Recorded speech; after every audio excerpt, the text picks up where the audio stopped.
Híjole, no me aparece dentro de las... Está ya en los archivos. Déjeme remitirme ahí a ver si es posible que... Doctor, ya está ahí.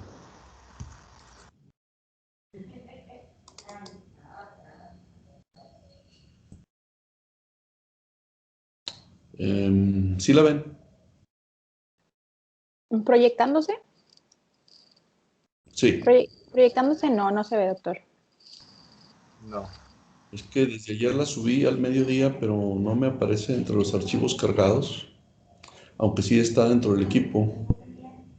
A ver, déjame ver.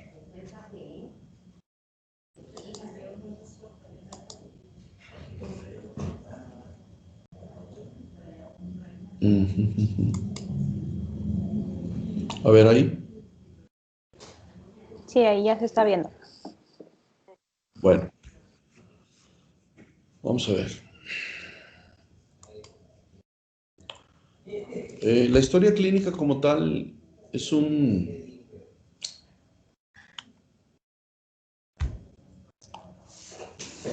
es por definición un documento médico, pero es médico legal.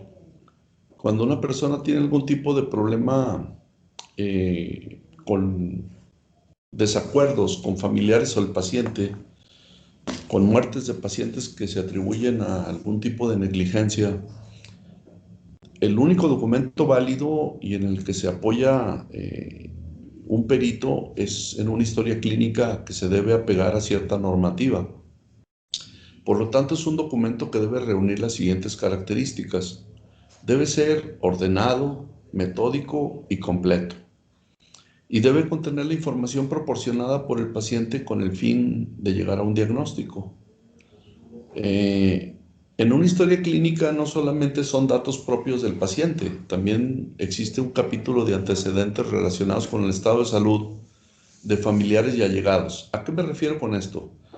Hay enfermedades que se pueden heredar, pero hay enfermedades que se pueden contagiar. A ver, yo, por ejemplo, puede que no viva con alguien de mi familia, pero sí, en cambio, que esté viviendo con personas por amistad o por unión libre o por lo que sea, que no son consanguíneos y que sin embargo pueden tener enfermedades que pueden ser transmitidas por contagio. Entonces, en una historia clínica a veces la condición de salud de un allegado es tan importante como la de un familiar directo consanguíneo. También se obtiene información del entorno medio ambiente en el cual la persona vive o se desenvuelve desde el punto de vista laboral y lógicamente son factores que pueden tener una influencia en el estado de salud o en las enfermedades que el paciente padece. Al hablar del entorno medio ambiente, no solamente estamos hablando del sitio donde vive, también estamos hablando de factores ambientales como la alimentación, sí, que eso tiene que ver con el estado de salud de una persona. El comer comida higiénica, el comer alimentos saludables, pues lógicamente que se verá reflejado en una mejor salud que alguien que hace todo lo contrario. Los antecedentes personales ya conocidos de enfermedades preexistentes también quedan consignados en la historia clínica. Y por último, lo más importante es el problema actual, que viene siendo los síntomas y signos que aquejan al paciente en el momento que busca la atención médica. Las partes de la historia clínica a grandes rasgos son solamente dos, pero muy extensas. El interrogatorio o anamnesis, a lo cual algunos clínicos le dan demasiada relevancia y señalan que el interrogatorio bien hecho te puede dar hasta un 70 u 80% del diagnóstico clínico del paciente. A diferencia de lo que ocurre con la exploración física, que no es que sea menos importante, pero generalmente son los signos que visten a los síntomas que el paciente da. A ver, por ejemplo, un paciente me puede decir, yo tengo dolor articular, pero si no hago una semiología, que es un análisis del dolor articular, cuáles son las articulaciones que duelen, duelen todo el día o solo al despertar, duelen con la actividad, duelen y provocan rigidez e incapacidad funcional. Estoy hablando de un paciente que puede ser una osteoartrosis o una discapacidad. Y hasta que yo lo exploro, puede ser que me dé cuenta de cuál es el diagnóstico que en realidad está aquejando al paciente. Por lo tanto, a la exploración física en general se le está dando un valor de un 20 a 30% de influencia en el diagnóstico final de un paciente. Entonces, así en concreto son interrogatorio, que en algunos textos lo van a encontrar definido como anamnesis, y exploración física, que es la complementación objetiva de los datos de la enfermedad del paciente, mientras que el interrogatorio anamnesis es la obtención de datos subjetivos que el paciente presenta. Tenemos que toparnos con una situación de complementación que está vigente desde el año 2012, en la cual la norma oficial mexicana, que es la que reconoce la Secretaría de Salud y es la que es válida para el expediente clínico de pacientes ambulatorios o encamados, de las historias clínicas hechas en el consultorio o hechas en el hospital, deben contener mínimo esto que está en la pantalla. En el interrogatorio, empezar con la ficha de identificación, que ahorita vamos a ver en qué consiste, cuál es el motivo de la consulta, cuáles son los antecedentes hereditarios y familiares del paciente, cuáles son sus antecedentes o hábitos personales no patológicos, cuáles son los antecedentes patológicos, y por último un apartado que se llama interrogatorio por aparatos y sistemas, que si se fijan, a diferencia de lo que ocurre en el paciente, cuando nosotros queremos preguntar acerca de qué es el motivo de consulta, es distinto, ¿sí?, a decir interrogatorio por aparatos y sistemas. Voy a poner un ejemplo. A lo mejor el paciente, ¿por qué viene esta vez? Pues viene porque te va a decir que ha descubierto que está perdiendo peso sin explicación, que orina mucho de día y de noche, que siempre tiene sed, que a veces tiene hambre, pero de repente no tiene, y que está sintiendo mucha sensación de fatiga y somnolencia. Pues un médico con experiencia se va muy directo al diagnóstico, y un paciente con esos datos puedes pensar que su motivo de consulta es por una cuestión metabólica como la diabetes mellitus, que está debutando con diabetes el paciente. Sin embargo, el paciente puede tener afectación propia de otras enfermedades que ya las tenía, pero en ese momento no son su motivo de consulta. Ejemplo, cuando haces el interrogatorio por aparatos y sistemas de lo genital y urológico, le puedes decir, oiga, usted orina sin dificultad, porque me dice que orina mucho, pero hay una diferencia entre orinar mucho con mucho volumen o orinar seguido con poco volumen. Si el paciente dice, sí, sí orino, pero orino con dificultad y de a chorritos, y me levanto a orinar muchas veces en la noche desde antes de que empezara a perder peso, pues a lo mejor también el paciente tiene problemas prostáticos. ¿Se entiende? Y en ese momento, el motivo por el cual el paciente acudió a la consulta, la relevancia es la pérdida de peso, la fatiga, orinar y sentir mucha sed, etc. Y lo otro, pues es secundario, porque a lo mejor ya se lo están tratando o probablemente no le había dado relevancia, ¿sí? Eso es por aparatos y sistemas. Otro ejemplo, el mismo paciente, olvídense de los síntomas urológicos, y el paciente te dice, cuando tú le haces una pregunta del aparato digestivo, oiga, ¿y usted tiene problemas para evacuar? Pues sí, hago cada 3 días, y cuando hago con esfuerzo, y a veces he notado hasta presencia de sangre al momento de asearse. Bueno, entonces el paciente seguramente tiene un trastorno funcional intestinal que le produce constipación. ¿Sí se entiende? O sea, por aparatos y sistemas se obtienen otros datos que no son lo relevante, no son el motivo por el que el paciente acudió. Sin embargo, son problemas activos y vigentes. ¿Se comprendió eso? Sí. Sí. Sí. La otra parte, el recoger los datos subjetivos es el interrogatorio o anamnesis. El recoger datos objetivos es la exploración física. Y la exploración física empieza por el hábitus externo o inspección general. ¿Esto qué quiere decir? Bueno, lo vamos a ver en su momento en una diapositiva, pero ¿cómo encuentro yo al paciente en el momento en que entra a mi consultorio o en el momento que llego al lado de su cama? ¿Está consciente o no está consciente? ¿Está orientado o no está orientado? ¿Puede adoptar la posición que él quiera o se ve forzado a permanecer en una posición por una fractura, por una enfermedad neurológica, por dolor, etcétera? Este, el paciente está orientado en las tres esferas: tiempo, espacio, lugar, persona, etcétera, ¿sí? Entonces, todo eso lo tienen que describir en el hábitus externo. ¿Está completo el paciente? Bueno, por lo que se ve, ¿no? Tiene extremidades, tiene todos sus dedos, o no le falta un brazo, o le falta una pierna. Bueno, lo que no se ve, pues ya lo operaron de la vesícula o ya le hicieron una corrección de una hernia, una apendicectomía. Bueno, pues eso ya no sería un paciente íntegro, le falta algo, pero no es lo obvio, no es lo que se ve a simple vista. La otra cosa que se mide por obligación, de acuerdo a la norma oficial mexicana, son los signos vitales, lo cual comprende por lo menos presión arterial, frecuencia cardíaca, frecuencia respiratoria, temperatura corporal. Y ahora se complementa mucho, sobre todo desde el punto de vista del internista o el médico que atiende problemas metabólicos, infecciosos, cardiovasculares, etcétera. Se le da mucha relevancia a hacer cálculos con los datos obtenidos.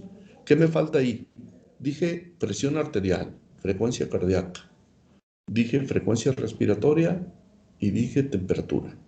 Pero otras cosas que son medibles y que entran en el capítulo de signos vitales son el peso y la talla en el día de la consulta. Y con esas dos cosas se pueden hacer los cálculos del índice de masa corporal y el cálculo de la eh, perímetro de la cintura, perímetro de cadera, que se llama índice cintura-cadera, los cuales son factores de predicción para determinar el riesgo de un paciente de desarrollar en un futuro inmediato o mediato una enfermedad metabólica. Nomás con esos cálculos se puede hacer, aunque el paciente no tenga en ese momento diabetes, hipertensión, dislipidemia. Nosotros sabemos con esos cálculos, que luego los vamos a enfatizar, el riesgo de un paciente en desarrollar eso. La exploración se complementa después de hacer una inspección general con la exploración por segmentos corporales. Ya se explora específicamente cabeza, cuello, tórax, abdomen, miembros y genitales. En la propedéutica 1 alcanzamos hasta la exploración de cabeza, cuello y tórax. Al hablar de tórax es algo sumamente amplio, porque es hablar de la exploración del aparato respiratorio y del aparato cardiovascular. También se toman en cuenta dentro de la historia clínica los resultados de estudios previos que el paciente muestre al momento de la consulta u hospitalización y los resultados actuales de laboratorio, imagen u otro tipo de resultados como biopsias, etcétera. Estudios histopatológicos, estudios de medicina nuclear, etcétera. ¿Qué medicamentos han sido empleados previamente a que el paciente empiece a atenderse contigo? ¿Sí? ¿Y cuál ha sido el resultado con esas terapéuticas empleadas? ¿El paciente está igual, mejor o peor? ¿Sí? Ahí lo tienen que dejar descrito. Y por último, ¿cuál es el diagnóstico al que se llega con este paciente? Se pueden dar diagnósticos de presunción que no serán confirmados hasta que exista una prueba de laboratorio que así lo verifique. O se puede dar un diagnóstico de, por ejemplo, cáncer gástrico, pero yo no puedo decirlo con firmeza y le tengo que poner el prefijo probable, ¿sí? A un paciente que yo pienso que tiene un cáncer gástrico, pero no le he hecho una endoscopía, no le he tomado una muestra de biopsia, ni la han analizado. Sí se comprende eso, ¿verdad? O sea, hay presunciones diagnósticas que luego serán confirmadas, ¿sí? Ese es otro tipo de diagnóstico, un diagnóstico presuntivo. ¿Hasta aquí alguna duda o pregunta? Yo tengo una duda. Sí. Cuando dice el diagnóstico probable, ¿usted se lo dice al paciente o no se lo dice al paciente? Se puede decir. O sea, por ejemplo, mira, una táctica que muchas veces se adopta es, hagan salir al paciente y que se quede un familiar. ¿Tú cómo crees que se sale un paciente cuando haces eso? Pues asustado. pues asustado, dice, ¿qué le va a decir que yo no puedo escuchar? Entonces, con mucho tiento, ¿no? Ahora, ahorita también depende de la actitud de la familia. Hay familiares que te dicen, haz de cuenta que se meten primero que el paciente a la consulta. Oiga, él ya tiene un diagnóstico de cáncer, pero no sabe, ¿eh? No se lo vaya a decir. Ah, bueno, ya estás advertido de que no le debes decir al paciente nada que él no presuponga. Cuando el paciente te dice, mire doctor, ya dígame qué tengo, ¿verdad? Porque yo a final de cuentas ni me estoy sintiendo bien y cada día estoy peor, perdiendo peso, sin hambre, etcétera. Entonces, pues tú volteas con la familia y le dices, pues yo creo que ya le están haciendo al tonto aquí, ¿verdad? El paciente ya sospecha qué problema tiene. Hay que abrirse al diálogo y decirlo, porque si no el paciente no va a colaborar con lo que le propongas. A ver, haz de cuenta que un paciente ya se sale de una terapéutica quirúrgica o médica para erradicar un problema que apenas surge, como un cáncer cervicuterino o un cáncer pulmonar. ¿Sí? Entonces, ¿tú qué tienes que hacer al respecto? Pues pues tienes que decírselo al paciente, ¿sí? Y tiene que saberlo la familia. Ahora, también depende de la condición mental del paciente. Si el paciente es un niño o el paciente es un enajenado, es decir, que tiene algún tipo de trastorno mental e intelectual, que no le, a él le da igual si le dices o no le dices que tiene, pues con que un familiar esté enterado es suficiente, ¿no? Pero la ordenación en un documento escrito por parte de la norma oficial mexicana de que si existan probabilidades de diagnóstico debe quedar asentada en el documento, que es la historia clínica, ¿sí? Independientemente de si eso se discute o no con la familia. Yo sí creo que sí es prudente que la familia lo sepa y que se lo haga saber y que expreses cuando está confirmado o por confirmar, porque cuando hay un pleito de orden legal, sí es importante que la familia confirme que está enterada, ¿sí? Ok, doctor, gracias. Bueno. Ujú.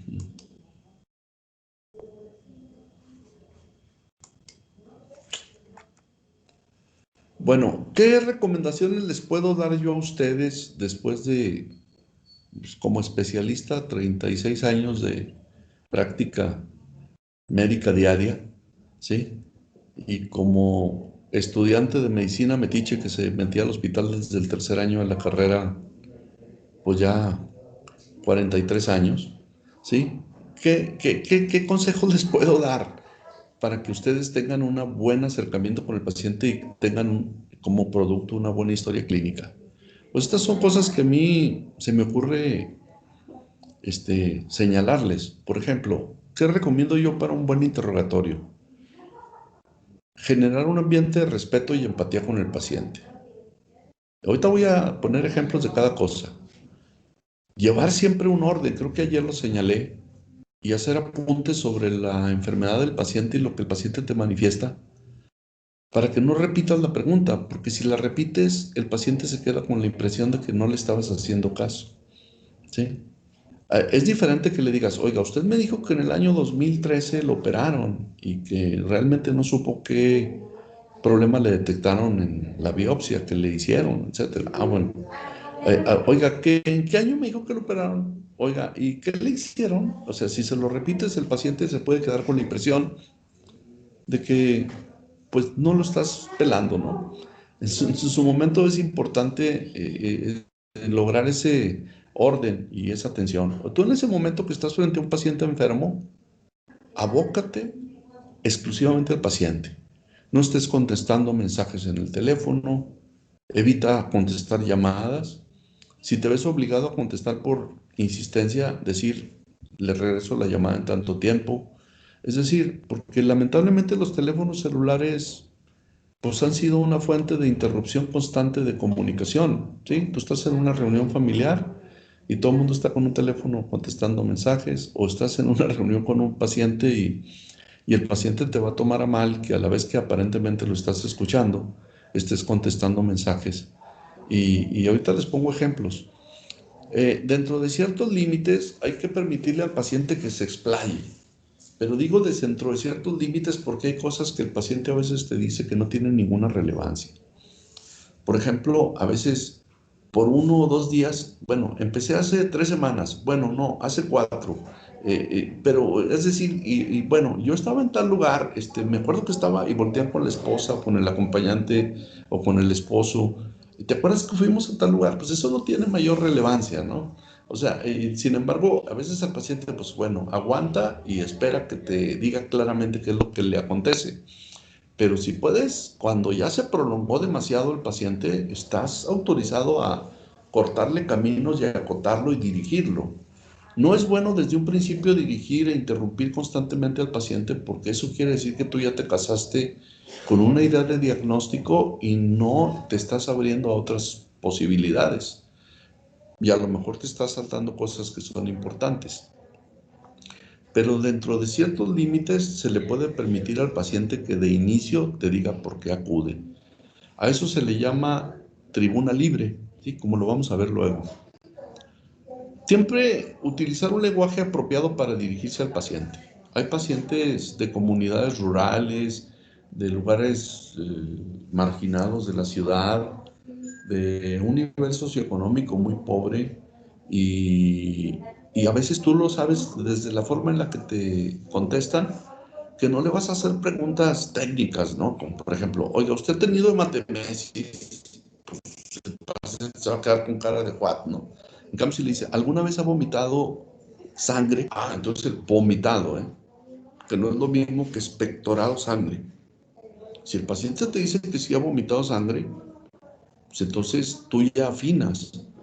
¿La sangre era sangre roja, rutilante, así brillante, o era sangre digerida? A veces hay que recurrir hasta comparativos. Por ejemplo, la sangre cuando que se consume, incluso en algunos platillos que no crean que son exclusivamente mexicanos, como lo que le llaman la moronga o la morcilla, le dicen los españoles, que consumen la sangre y la sangre se vuelve negra cuando la fríes o la guisas, ¿sí? Y entonces el paciente cuando a veces te expulsa sangre digerida al vomitar, pues esa sangre va a tener un aspecto negruzco. Entonces por eso es importante saber si es sangre antigua, si es sangre roja, te dice que es un sangrado importante, más importante que cuando es negruzca, ¿sí? Y abundante que lo hace el paciente expulsarla por arriba. Cuando a veces el paciente tiene una hemorragia digestiva, por teniendo ese ejemplo, alguna vez, y te da síntomas sugestivos de eso, ha expulsado el excremento de color negro. Ah, ¿por qué? ¿Qué quiere decir eso? Pues eso es melena. Pero no le vas a preguntar al paciente, ¿ha tenido melena? Porque a lo mejor te entiende que melena es de pelo, ¿verdad? Sí, que también es válido. Entonces, tienes que buscar el lenguaje que te dé oportunidad de comunicarte correctamente con el paciente. Ahora, yo pongo ahí en mayúsculas y en negritas. No siempre el nivel educativo va de acuerdo con la capacidad de comprensión del paciente, ¿eh? O sea, por ejemplo, hay personas que nunca han ido a una escuela profesional y que sin embargo son personas inteligentes y que aparte leen, se documentan y no son profesionistas y sin embargo tienen un nivel de expresión lingual bastante aceptable.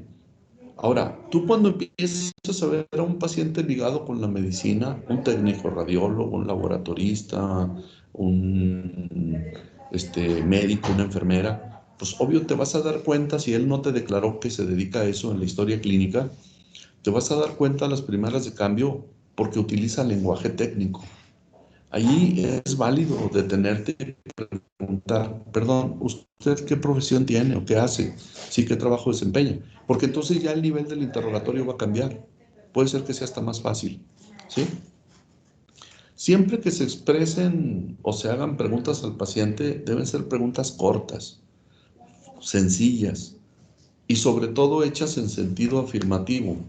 No se vale que le digas al paciente, ¿verdad que usted nunca ha tenido dolor de cabeza? O sea, tú ya le estás insinuando una respuesta y está planteada la pregunta en un sentido negativo, ¿sí? Entonces, no se pueden hacer preguntas de esa forma, no se deben, sí se pueden, pero es impropio, es indebido.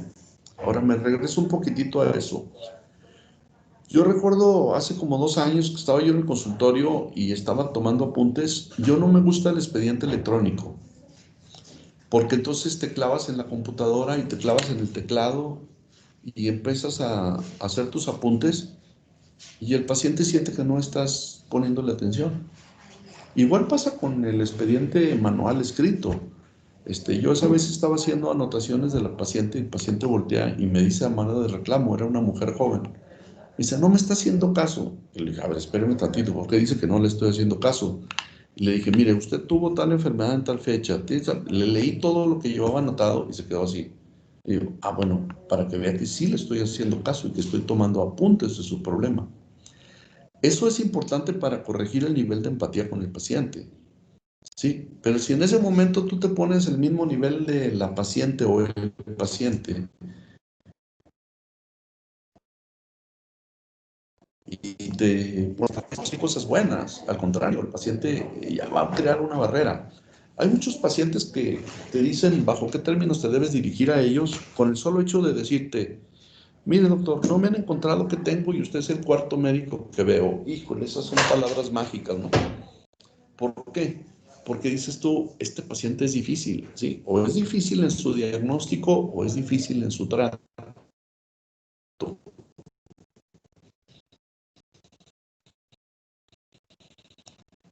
Entonces ya te va diciendo que debe ser más claro en la información que le brindas. Si no es así, y la verdad, pues no logra conectar con el médico. La otra importante cosa que es bueno señalar es el tipo de lenguaje que se utiliza. Yo recuerdo cuando llegué a la Ciudad de México a hacer la especialidad, que se utilizaba mucho en los pacientes cardiópatas suplementos de potasio en forma de tabletas efervescentes, en pacientes sobre todo con problemas de insuficiencia cardíaca que utilizaban diuréticos. Se pierde potasio por el uso de los diuréticos y el paciente se siente muy débil y con trastornos intestinales. Entonces hay que darle potasio suplementario. Pero estaba bien demostrado en esa época, que pues, hace ya 38 años, que el potasio oral en tabletas efervescentes era sumamente agresivo con el estómago y se decía que mejor se lo dieras al paciente a través de alimentos ricos en potasio, que le aconsejaras al paciente que consumiera potasio. Pero te tienes que adaptar al ambiente, al sitio al que llegas. En la Ciudad de México le digo yo a un paciente, oiga, usted toma una tableta diaria de furosemide, ¿verdad? Sí. ¿Y no le dan calambres? Sí. ¿Y siente mucha debilidad muscular? Sí. Bueno, pues va a tener que consumir todos los días de medio a un tomate en rebanadas, así en crudo. Y voltea al paciente y se me queda viendo, ¿no? El tomate en la Ciudad de México es el tomatillo que nosotros decimos aquí, o el tomate verde, ¿sí? Y pues comérselo crudo y comérselo en rebanadas, pues imposible, ¿sabes? Pastoso y muy ácido, ¿sí? Entonces, como que el paciente me decía, oiga, pues me está diciendo que me coma algo que aquí no se acostumbra, ¿sí? Para ellos el tomate rojo nuestro, que es el tomate de aquí, es el jitomate, ¿verdad? Otra cosa que me pasó en una región diferente de aquí, ¿no? Que dice, oiga, ¿y cómo se siente? No, pues es que lo que les había descrito de un diabético que empieza, me siento desguanzado. Y yo me quedé así con cara de, ¿y qué quiere decir con desguanzado, no? Hasta que le pedí al paciente que me explicara más a qué se refería con desguanzado. Es decir, tienes que aprender los modismos que se utilizan en todas las regiones, tienes que condescender con el paciente, tienes que ponerte un poquito a su nivel. A todos los pacientes no se les trata igual. Hay pacientes con los que puedes tener una interacción muy buena porque desde un principio llegan y te generan la confianza de hasta bromearlos. Y otros no, ¿verdad? Llegan así como que molestos y te ponen una barrerota y al ratito te los ganas y ya cambia la situación. Si pone barreras, va a ser difícil que encuentres algo. Otro paciente difícil para la cuestión de la empatía son los jóvenes, ¿eh?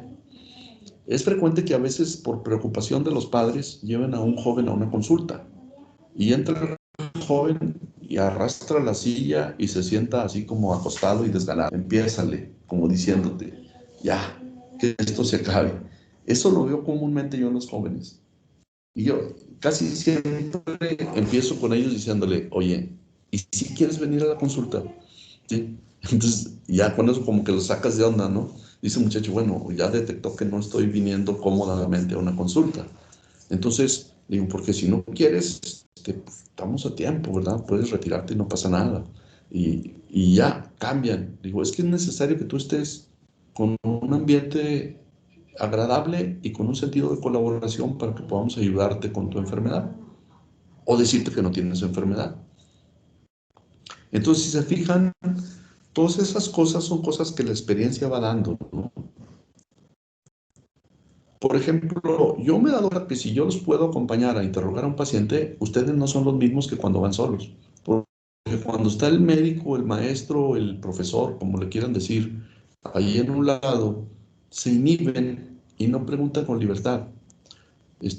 Ahora, al decir el trato con respeto hacia el paciente, yo sé que en las generaciones modernas es muy común que tutees a una persona, ¿sí? Cosa que sucede mucho con el español, no tanto con el inglés. En el inglés, pues el you es lo mismo que aquí el tú o usted, ¿sí?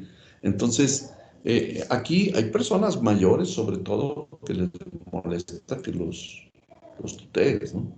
¿Sí? Entonces tú tienes que, pues, poner ciertas normas de dirigirte al paciente de manera que tú veas en su expresión si le molesta o no le molesta, ¿no? Yo he estado con alumnos cuando se podía más estar con ellos en el hospital. Oye, así con una persona ya grande, oye Juan, o sea, no, oiga don Juan, ¿sí? Siempre traten de aprenderse por lo menos el nombre propio del paciente. No se dirijan al paciente de la cama 123, etcétera, ¿sí? Porque eso es impersonal y cuando el paciente lo escucha le deja una mala impresión. Va a decir, no fui tan importante como para que por lo menos se aprendiera mi nombre, ¿no? Bueno, en fin, esas son cosas que la experiencia les va a ir dando y yo sí lo enfatizo porque a final de cuentas de esto van a vivir, de la consulta diaria, de la atención de pacientes y lo tienen que hacer bien. Por eso, a mí cuando me dicen, ¿te gusta tu materia? Le digo, claro que me gusta, porque no es una materia de artículos, ¿sí? No es una materia de lo nuevo que surgió, es una materia de enseñarles el arte de la medicina y la forma de dirigirse a los pacientes y la forma de obtener de ellos la mayor información posible. Doctor, Sí, tengo una duda. Es que hace poquito fui a, a una consulta y hace cuenta que o sea, yo me di cuenta que la doctora no me decía, hace cuenta de que algún tipo de síntoma, o sea, nada más me decía de que a ver, cómo te sientes o por qué, o sea, por qué has venido. Y tipo, me ha pasado que a mí se me olvida de que decir algo, o sea, o que he vivido, pues, o que he sentido. Entonces, como que se me olvida decirle ahí, y como ella no me dice de qué ideas de qué decirle, se me olvida. Entonces ya no sé si está bien, o sea, de que ella no me diga para yo no hacerme ideas o qué es lo que estaría bien ahí. No sé si me... bueno, como te decía al principio, perdón, como te decía al principio, una cosa es que tú dejes lo que es tribuna libre o que el paciente se explaye, y otra cosa es que cuando tú ves que el paciente, a ver, es que no te estoy escuchando. A ver, déjame, cuando el paciente, tú sí me escuchas. Sí, sí, o sea, yo no estoy ¿Sí se hablando. escucha? No, es que sí se veía en la pantallita como que sí seguías hablando. Ah, Te decía, por eso la tribuna libre es dejar que el paciente se explaye, pero cuando tú ves que a veces el paciente no sabe cómo expresar lo que siente y tú ya tienes más o menos una idea formada de qué problema puede tratarse, ya empiezas a preguntarle en forma intencionada. Eso te habla del nivel de orientación diagnóstica del médico y de su experiencia, ¿sí? Pero pues no todos somos expertos, aunque tengamos muchos años de práctica, y todos somos tan orientados con el diagnóstico, ¿verdad? Ese es lo que te distingue como un buen médico o un médico, perdón por la expresión peyorativa así, del montón, ¿sí? O sea, también hay mecánicos que son del montón y mecánicos que son excelentes y, ¿sí? En todo hay excelencias y excelencia no es un título de nobleza, ni simplemente es alcanzar niveles de conocimiento, pero que lo puedas aplicar y beneficiar a alguien. O sea, no se trata de que tú sepas mucho para ti, Hay una descripción del doctor Hinish que les había puesto como una de las referencias de bibliografía recomendada, signos cardinales de las enfermedades. Me gusta mucho un capítulo en el que él habla de que dice, hay médicos que son unas enciclopedias de la medicina, es decir, tienen tantos conocimientos, pero si no lo saben bajar a un nivel de aplicación con el paciente, pues eso se queda en la nada, ¿no? A final de cuentas, pues el médico, ¿de qué sirve que sepa tanto? ¿Sí? O el médico típico que sabe mucho, que lee mucho, que se documenta mucho con artículos y con lo último que acaban de publicar, ¿no? Pero se la pasa solamente criticando el trabajo de los demás. Y sin embargo, no es capaz de dar un buen diagnóstico cuando está enfrente del paciente. Ah, no, pues ese que se vaya a una oficina y que sea un explorador de archivos y un explorador de historias clínicas y un crítico de las historias clínicas, pero no lo pongas frente al paciente, porque frente al paciente no rinde igual. ¿Sí? Con esto que te quiero decir, una persona como te vio, pues no supo dirigir el interrogatorio, ¿verdad? ¿Sí?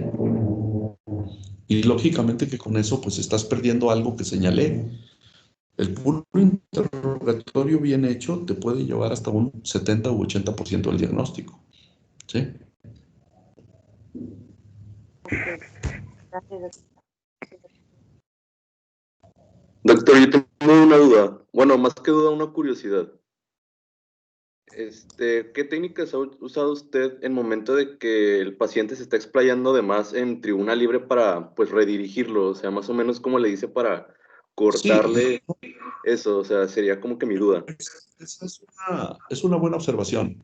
O sea, no puede ser grosero con el paciente, ¿verdad? Ni en una institución pública, ¿eh? Porque hay médicos que somos unos en la institución pública y otros en la privada. Y el paciente te dice, oiga, yo usted lo vi en el hospital público y no me trató igual. Ya cuando un paciente te dice eso, para bien las antenitas y ves que no estás haciendo las cosas correctamente, ¿sí? Sí es cierto que en una institución pública no tienes el tiempo que puedes tener en un consultorio privado, pero también en el consultorio privado no le puedes decir a un paciente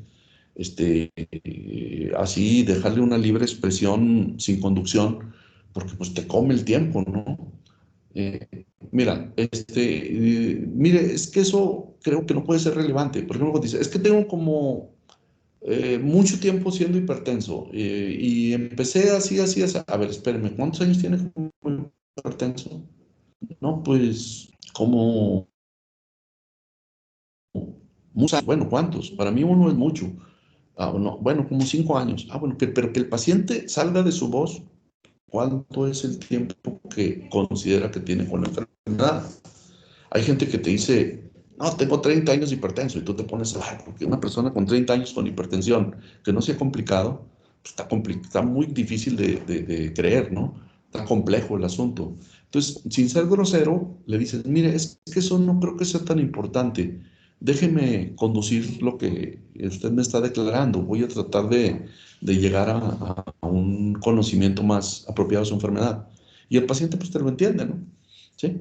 Es frecuente también, por ejemplo, en la consulta de las parejas, que cuando el hombre va enfermo, le dices, oye, ¿qué medicamentos toma? Y luego la señora empieza, se toma esto a tales horas, esto, y el paciente nomás voltea así como si fuera una persona incapacitada mentalmente, ¿no? Que abre, nomás le llevan las medicinas, estas son las que tienes que tomar en la mañana, ¿y qué tal si te están envenenando, no?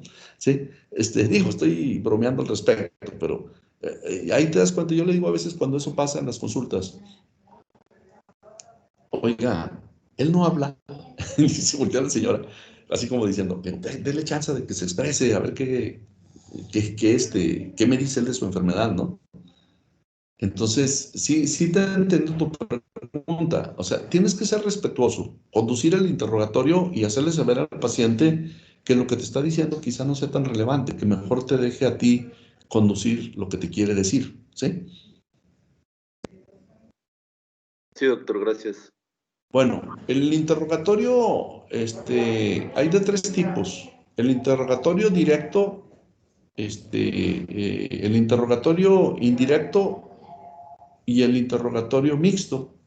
En el interrogatorio directo que se hace en el consultorio, la utilización del expediente clínico manuscrito o equipos de cómputo, cualquiera de las dos formas. Yo les dije cuál era mi preferencia y por qué. Perdón, porque cuando haces todo por así, mucha gente es muy hábil para estar platicando y al mismo tiempo escribiendo, pero a veces se pierde contacto visual con el paciente.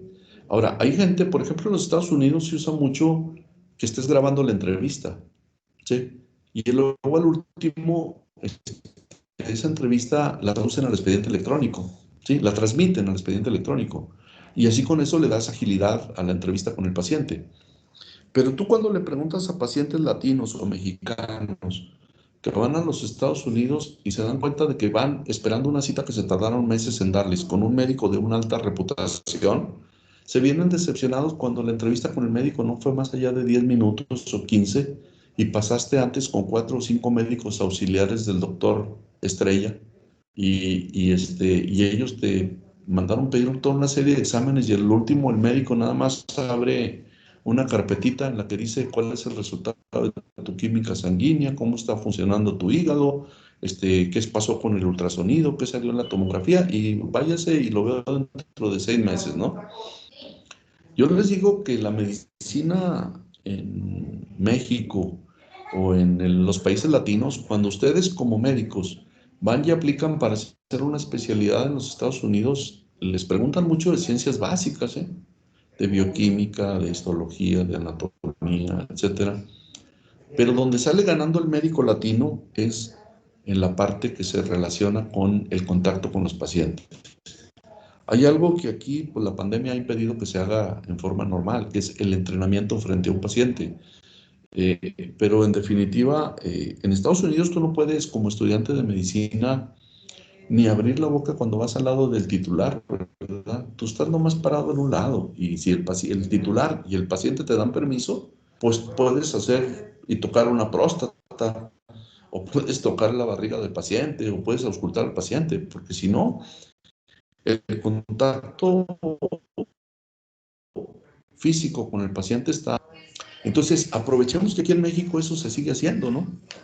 O sea, pues es que todavía el paciente te permite que te acerques a él y te permite tener esa relación médico-paciente que la vuelve empática. Y después el paciente todo eso lo nota, ¿no? Se va agradecido y colabora más contigo. Entonces, yo estoy a favor de que todavía, mientras las posibilidades nos lo permitan, se haga más contacto visual con el paciente y se lleve un expediente con apuntes a la antigüita que te permita ir señalando los aspectos relevantes de la enfermedad del paciente. Ya les había dicho los 3 tipos de interrogatorio: el directo, en el que el paciente aporta él mismo los datos; el indirecto, en el que el paciente brinda información limitada y se auxilia con una tercera persona. Por ejemplo, pues si te llevan a un niño pequeñito a la consulta, que es un lactante que ni siquiera habla, no le vas a preguntar qué le duele, ¿verdad?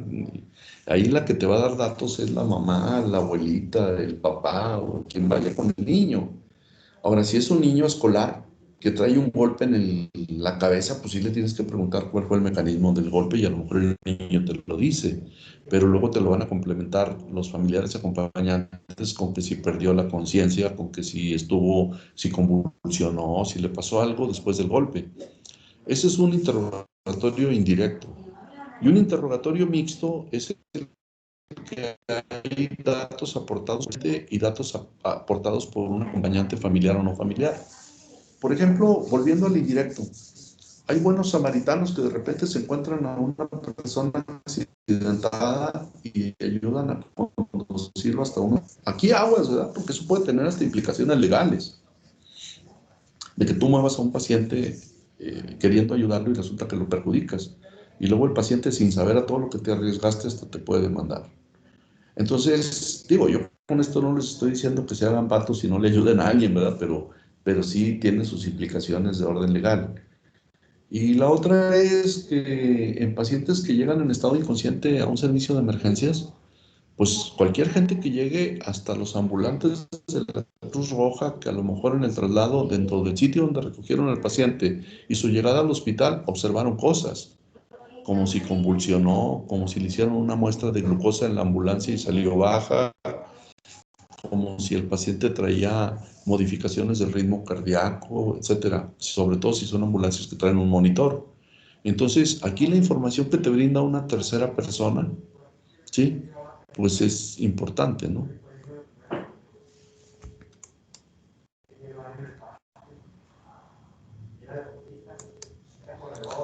Aquí están ejemplos del interrogatorio indirecto. La consulta pediátrica es muy importante. El médico a veces hasta tiene que jugarle un poquitito al payaso, ¿no? Para ganarse la confianza del niño. Yo, pues, no sé mucho de eso porque nunca me dediqué a la pediatría, ni como médico general, la evadía.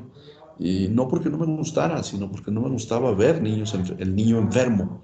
No que no me gustara la pediatría como tal, sino que decía, híjole, para mí era muy doloroso ver a un niño enfermo. Entonces, pues trataba de no participar de eso. Ahora hay gente que sí le gusta la pediatría por afinidad, ¿no? Tanto hombres como mujeres, sobre todo mujeres. Y, por ejemplo, a veces cuando a un paciente le quieres quitar el miedo a explorarlo, pues le dices que a un monito de peluche que él lleva, le vas a hacer lo mismo que a él. Y el paciente pues te lo vas ganando en confianza.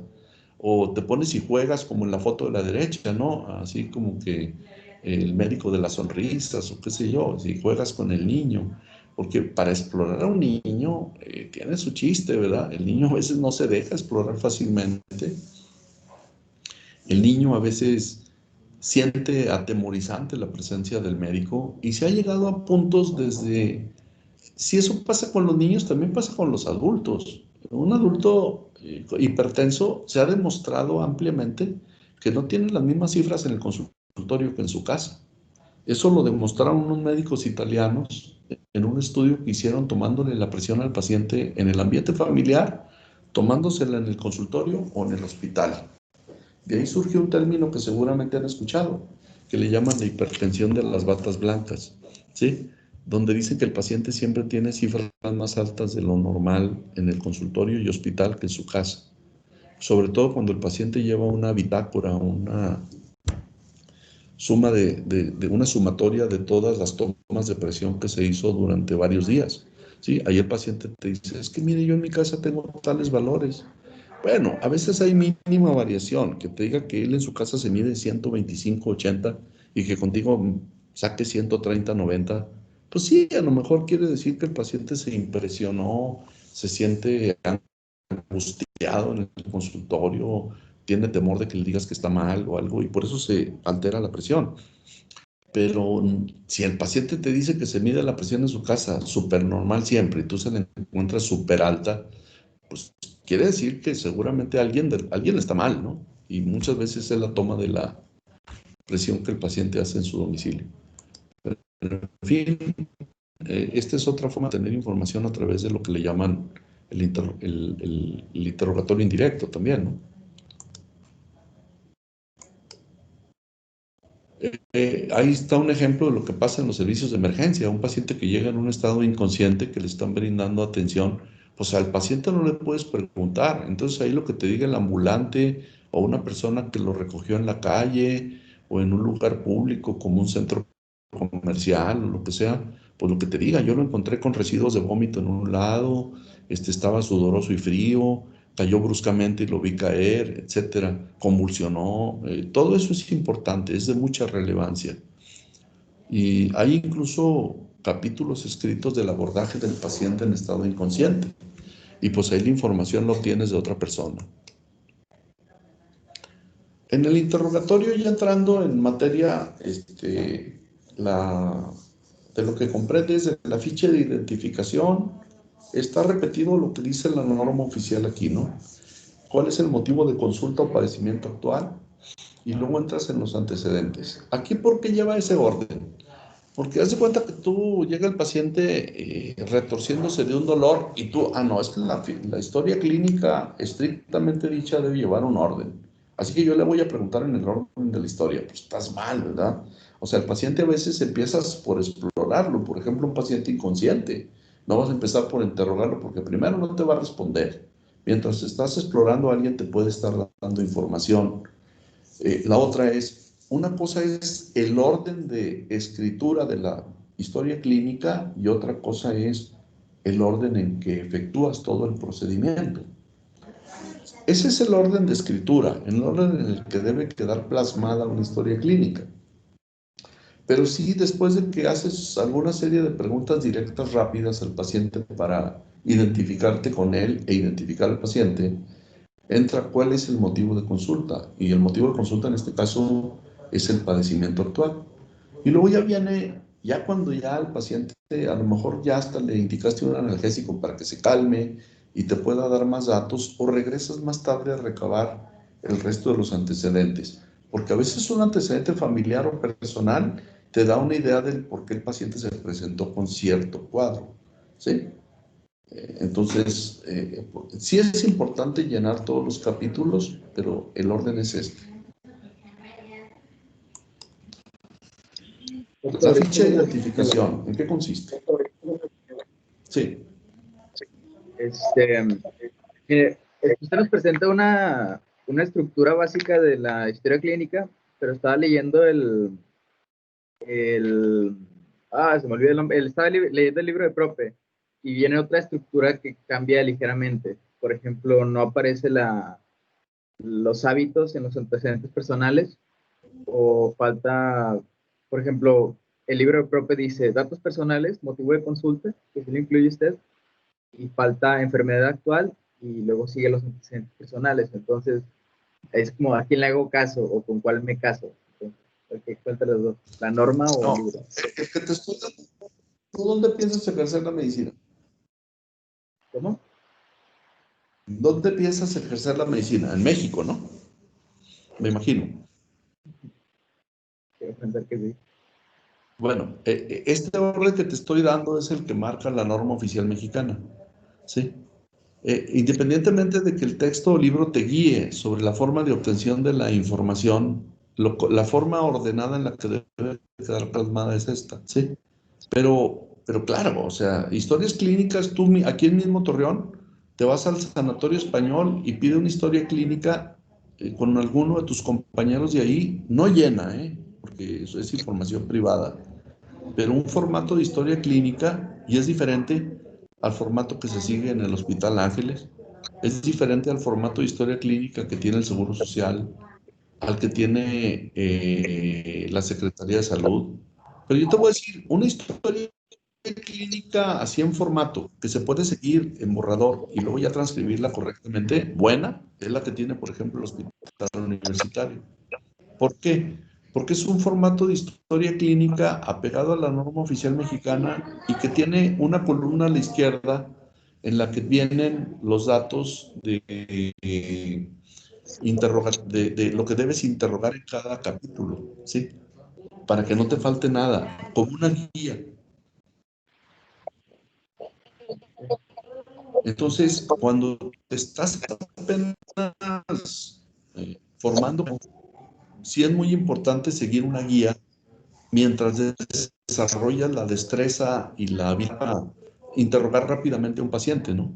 Luego se nota cuando un médico está nuevo y cuando un médico ya tiene experiencia, ¿no? En la forma de conducir un interrogatorio, lo cual es lógico. Entonces, es válido al principio que te bases en una guía y esa guía te la dan los hospitales que se dedican a la enseñanza.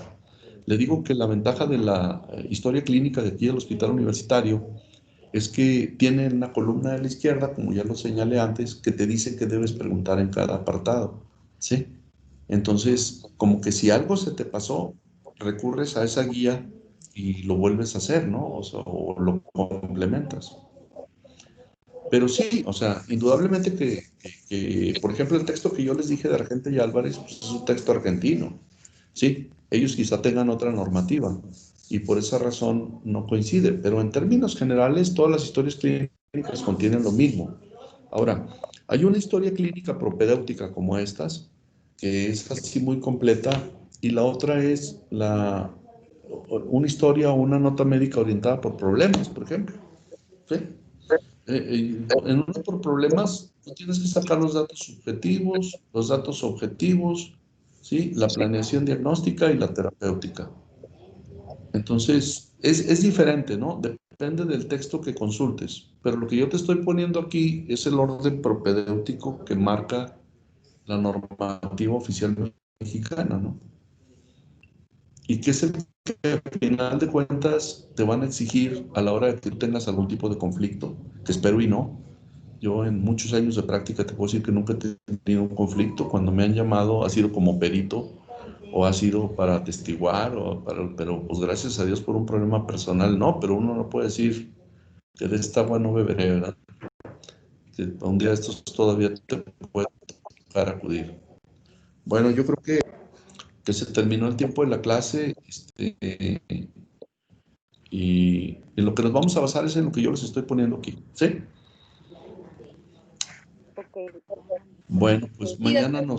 nos volvemos a comunicar, ¿sí? Sí, muchas Sí. gracias, doctor. Gracias, doctor. Hasta mañana. Gracias. Bye, gracias. Gracias, doctor. Gracias. Doctor. Que Gracias. tengan Hasta un buen día. mañana. Ustedes, Igualmente. Entonces, salgan.